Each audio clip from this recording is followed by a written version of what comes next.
the Mavericks. Absolutely ruining the shot for the Houston Rockets to get in, not only with going on this massive winning streak and then beating them and ending their winning streak, but also then losing to the Warriors the other night. So then it boosts the Warriors up just a little bit further against the Rockets. Like, man, really just fucked up that whole season for Houston.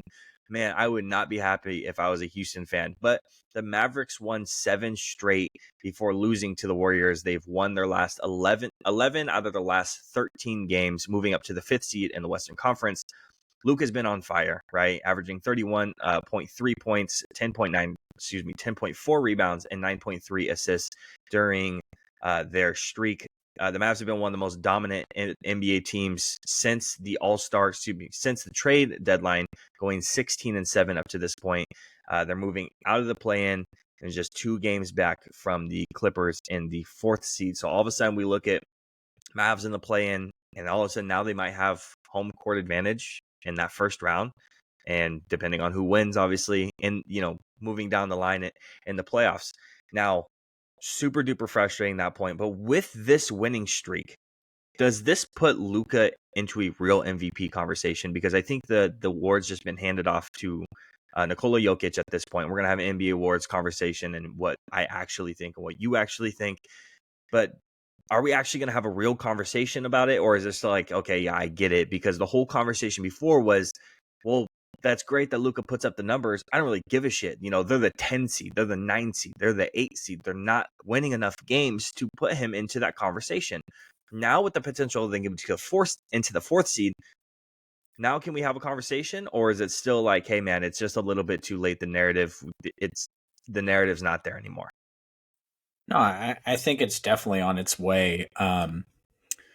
Kyrie's been really good, but defensively, that team, they're one of the top defensive teams coming out of the All-Star break. The Kings just played them back-to-back, lost both games, which kind of catapulted the Kings into the play-in that they're trying to climb themselves out of. And I watched it firsthand. They played really well.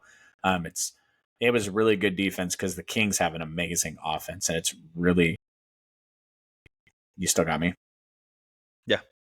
It's really hard to slow them down. They slowed them down 2 games in a row. So I definitely think that the conversation is back open.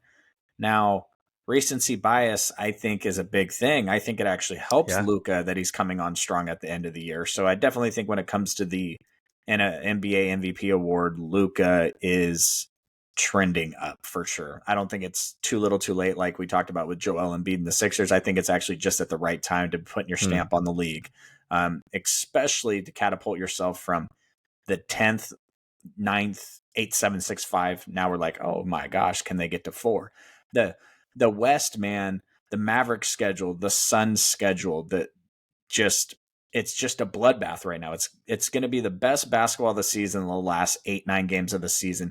The Kings are, matter of fact, I think the Kings are playing the Knicks right now. They play some suckers from Boston tomorrow. Like, you got to beat the Knicks, you got to beat Boston, and the only bad team they play the rest of the season is Portland. They just playoff team. It's ruthless right now for basically the 4th seed down to 10 right now in the West. It's just really exciting. Every single night, this is what the NBA wants. This is what the NBA needs. Every single night, there's some big thing going on in the NBA in terms of seeding, and that's what makes it exciting, and that's why people are going to watch. Yeah, no, absolutely.